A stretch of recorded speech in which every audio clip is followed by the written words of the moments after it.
ఈ మధ్య కాలంలో పల్లెటూరు నేపథ్యం ఉన్న కథలకు బాగా డిమాండ్ పెరిగిపోయింది. ఈ క్రమంలోనే తాజాగా వచ్చిన సినిమా బాపు.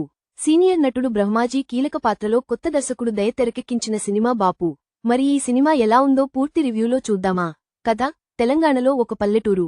అందులో చంటి, రచ్చ రవి, జెసిబి డ్రైవర్ ఊర్లో బావులన్నీ పూడికలు తీస్తూ ఉంటాడు.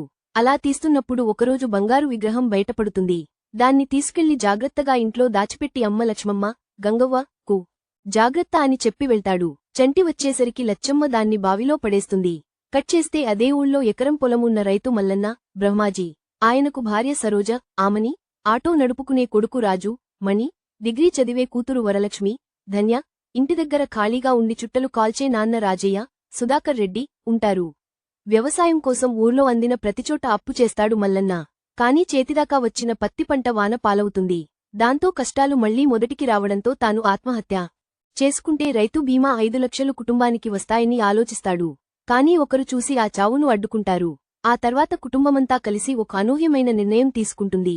ఆ నిర్ణయం వల్ల మల్లన్న తండ్రి రాజయ్య చిక్కుల్లో పడతాడు. అంతటి అనూహ్యమైన నిర్ణయం ఏంటి? అలాంటి కష్టాల నుంచి ఆ కుటుంబం ఎలా బయటపడింది? ఆ బంగారు విగ్రహం ఏమైంది అనేది మిగిలిన కథ. బలగం సినిమా తర్వాత పల్లెటూరి నేపథ్యంలో ఉన్న కథలకు డిమాండ్ బాగా పెరిగింది. ఇంకా చెప్పాలంటే అలాంటి కథలనే ఎక్కువగా నిర్మాతలు కూడా ఆశిస్తున్నారు.